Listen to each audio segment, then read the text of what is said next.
Learning is one of the greatest gifts that we have.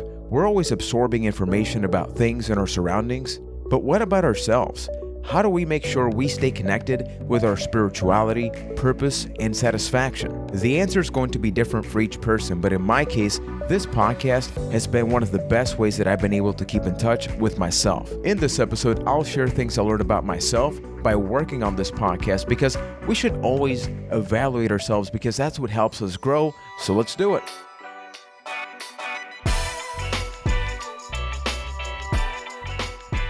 Welcome, everybody, to the 12th episode of Happy to Fail, the podcast where every single Monday, you and I sit down and we figure life out. We figure life out because there are so many challenges out there in the community, whether it be digitally, whether it be physically speaking.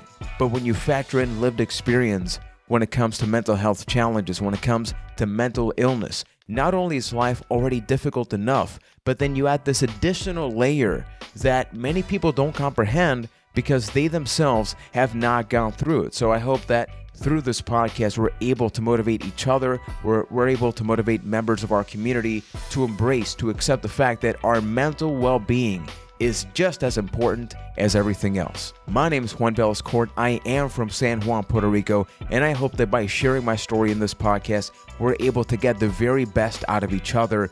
And the reason that I wanted to work on this podcast episode is that for over 10 episodes already, time is truly flying by. I've been able to share different details about my life, not necessarily in a chronological order, because as a storyteller, or I like to consider myself somewhat of a storyteller, hopefully I'm a good one, when you focus on the chronological order, there may be certain things that you would take too long to get to. So I try to figure out how each episode built itself onto the next one. So there's a logical order that if you listen from episode 1 all the way to episode 11, now this one, it makes sense for you. And not only do you get to understand me a little bit better, maybe as you keep going with these episodes, you can understand your loved ones and other people around your community. Remember that this podcast does not replace professional mental health support. So if you feel like you're at an emotional risk, don't be afraid. Contact the National Suicide Prevention Lifeline at 1-800-273-8255 or visit suicidepreventionlifeline.org. And if you're from Puerto Rico like myself and you want your support in Espanol,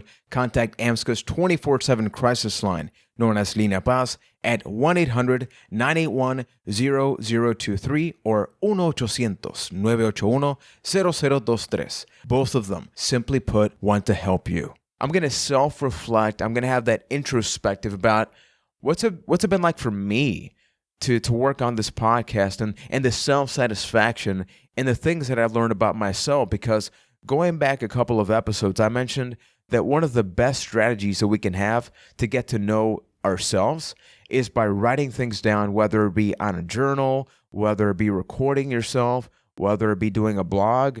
And obviously, in my case, I've recorded multiple hours as of this recording about my story. So I've just been thinking, how's that process been like? And maybe that would be intriguing for you. So even after this podcast episode, there may still be a couple of questions out there. So if you have them, don't hesitate to go to social media. Happy to fail on all of the above. And if you enjoy the podcast, please consider leaving that 5-star review on Stitcher, Apple Podcast, or Facebook. So I have a couple of questions here, including one that my wife asked me last night. So I'm going to be using all of these as the source or the base of the conversation for the episode. So the first one is, how have I felt sharing my story so far? We talked about mistakes. We've also talked about suicide. So naturally, emotions have been all over the place. But what matters is that once I leave this rectangle of emotion in this podcast studio, I feel relaxed because I record these podcast episodes on a Saturday. Why? Because if I recorded them during a week, you come home from work, you're exhausted, maybe the day wasn't all that great, and I don't want to have to sound angry. I don't want to sound upset, angry because something happened at work, something happened on a personal level, and then I take it out on all of you. So I love the routine that I wake up on a Saturday morning, I have breakfast with my wife, I have a nice cup of coffee, and then I come over here, and then I record. Sometimes I record one podcast episode, sometimes I record two. It all depends on the emotions that I can possibly have during that. But I get to leave this once I open the door, and I feel like a weight has been lifted off my shoulders. And I'm not talking about the weight of producing this podcast. I'm talking about the emotional weight that we sometimes carry during the entire week. But then Saturday, by noon, when it's time to have lunch, which is always after this recording session, I feel pretty good. I feel pretty great. So I challenge you to figure out something that you can do on a Saturday, whether you're single, whether you're in a relationship, whether you have kids, children. What's something simple that you can do every single weekend, at the very beginning of every weekend, for yourself? This takes me about an hour, and this hour is incredibly healing, and it motivates me to spend more time with the people that I love. And now the next question is, what have I learned as of the result of Happy to Fail?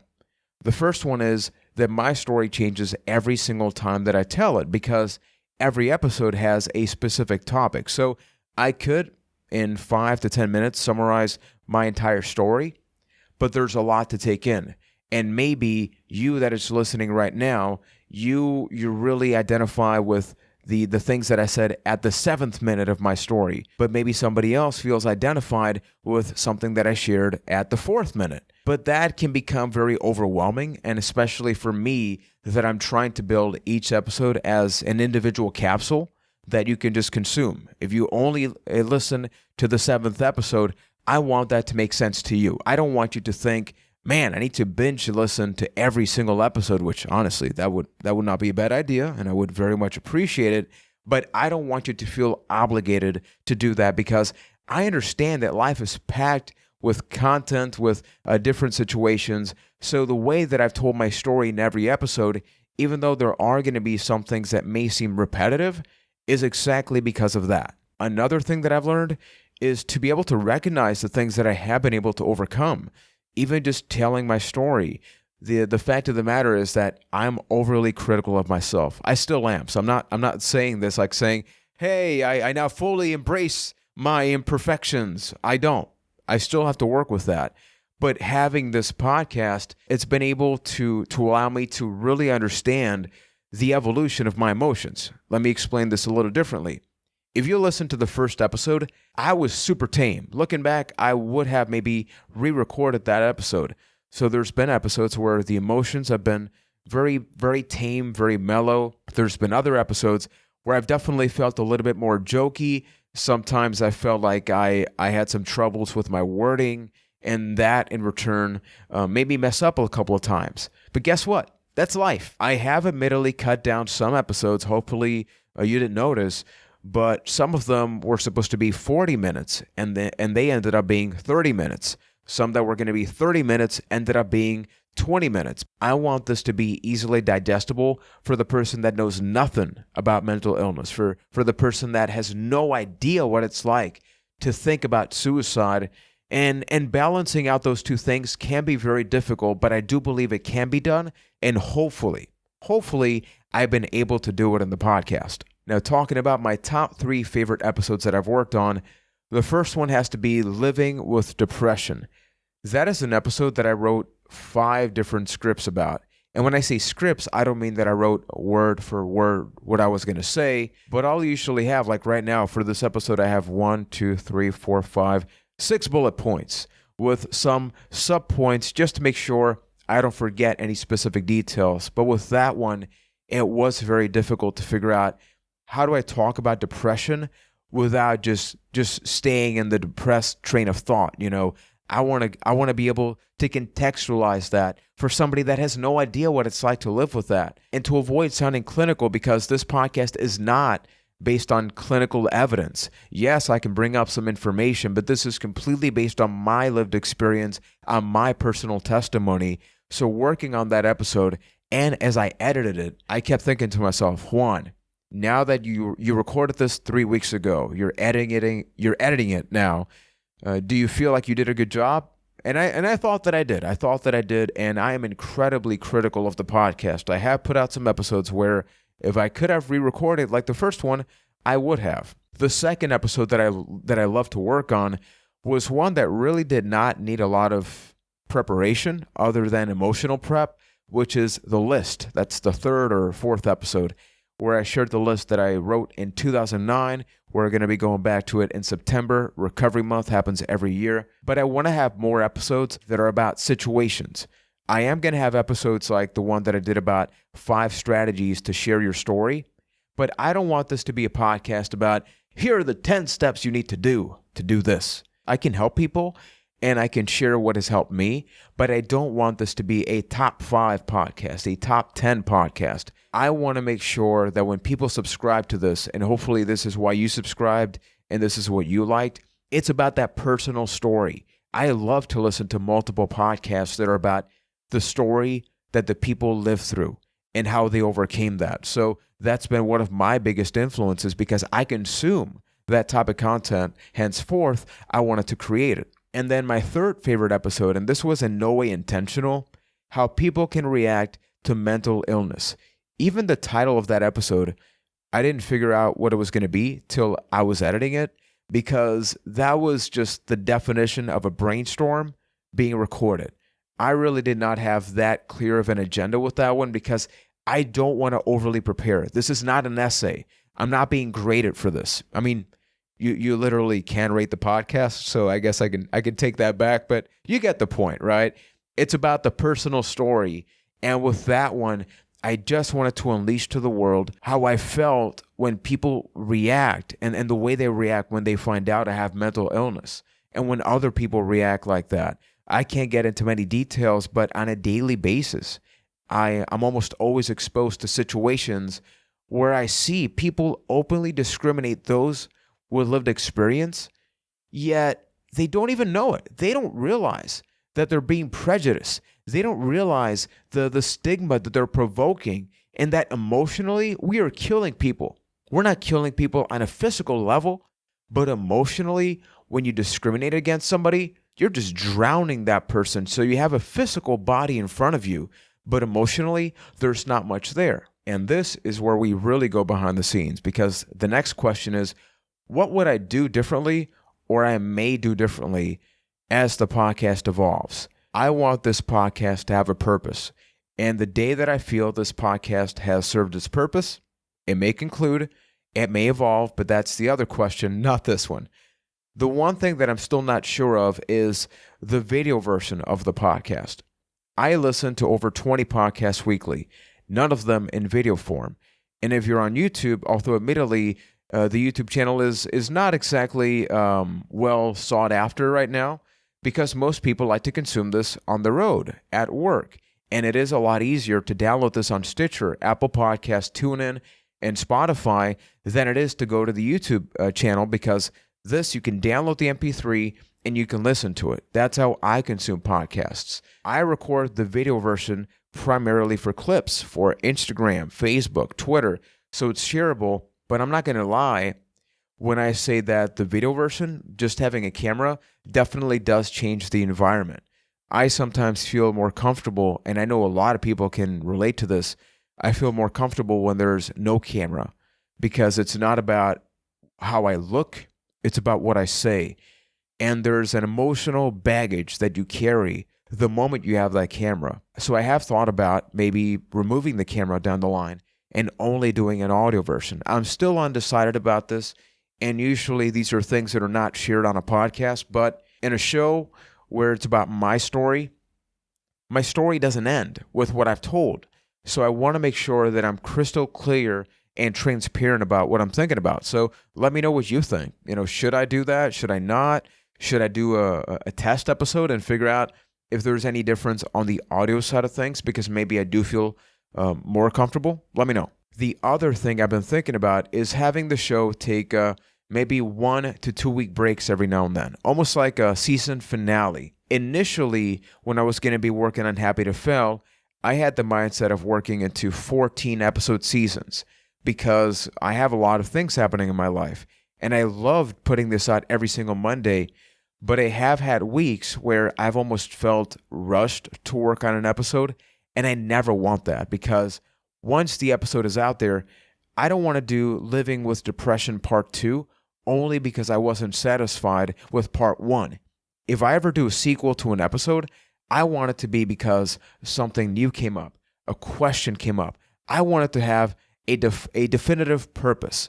So maybe I do that. Maybe once we reach 20 episodes or 15 episodes, I don't know, I'll say on the show, or I'll add in an insert or something, but I'll keep you posted about that. And once again, let me know what you think, because this is about us. I always say this, and I can't stress this enough.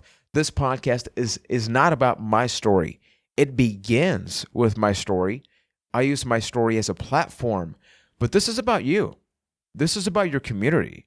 So I'm just going to be open about this whenever I can. And this is something long term, but I have thought about the possibility of interviewing people in this podcast. The same way that I share my story, I would love the idea of including other people that can share their story. So if there's somebody in particular in your community, I don't care where it is, because this is about all of us. This is about an international platform to support people. Let me know, because I have had some experiences interviewing people, and I love that. I love the conversations.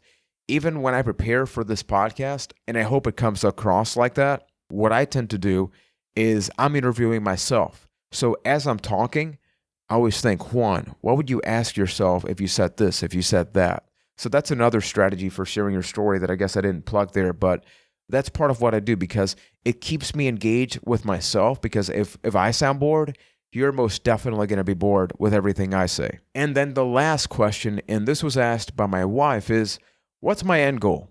Where am I going to be going with this podcast long term? The first thing that I wrote here is for a person to understand how complex living with mental illness is.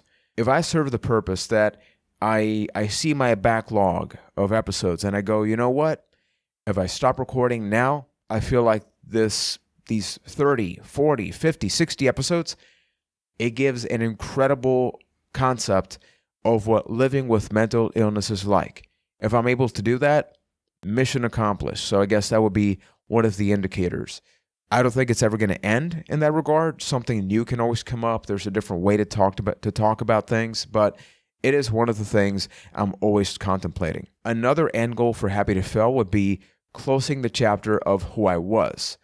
I think that there are two versions of Juan. There is pre-23-year-old Juan and post-23-year-old Juan, because I talked about my goal of ending my life at 23 years old, and I'm 29 as of this recording, so I overcame that. And I feel the moment that happened, I got split into two ends. So I feel like another way that I would think that maybe the podcast name would change or the podcast would evolve is once I feel comfortable saying, hey, guess what? These episodes define who pre-23-year-old Juan was. And then the other thing that I haven't talked about too much, but it is an added thing that I'm constantly thinking whenever I work on these episodes, and I'm going to read what I wrote. Feel satisfied with episodes focused on adolescents or young adults that feel alone and want to hear another person that went and is going through it. I want to be able to dedicate a couple of episodes, or many, many episodes, to my thought process of when I was in junior high, when I was in high school, when I went to college, and talk more about the day-to-day things that sometimes people tend to overlook.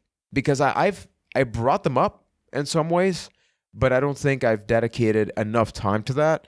So if there is a particular chapter of my life where you're thinking, Juan, I would love to know when you first went to high school, when you graduated, when you took your college exam, first day college.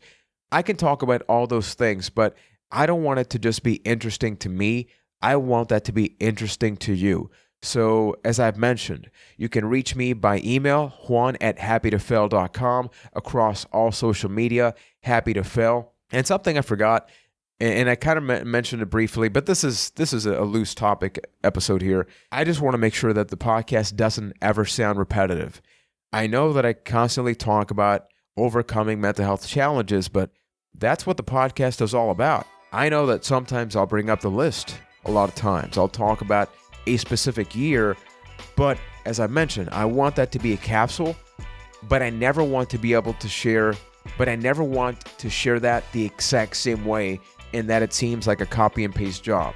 I want every episode to be completely authentic And hopefully that has come across that way. So if there's something that I did not talk about in this episode, please reach me out on social media. I want to close this off by revealing that the next episode, I don't know if I'm emotionally prepared to work on, but I'm going to be doing it. And to be real, I'm going to be recording it after this one right now. So it's going to be interesting to see what happens, because I want to begin a sub-series on the podcast dedicated to being grateful, to showcasing gratitude to the people that believed in me when I didn't believe in myself. And I want to be able to talk about a person that is no longer with us, somebody that I love, that even though I only met this person for less than 2 years, I think about this person each and every day, and that's not an exaggeration. So the next episode is going to be called Thank You, Steve. Steve, I love you. Think about you every day. I can never do justice to show how grateful I am, but I'm going to dedicate a damn entire episode to you because you deserve it. You deserve it. And everybody that is listening right now, somebody out there deserves to be thanked. Somebody out there deserves to be showcased gratitude. Never be afraid to do that. So up until next time, thank you for watching, listening, supporting, and making a positive impact in your life. And I will see you or hear you next Monday. Take care, everybody.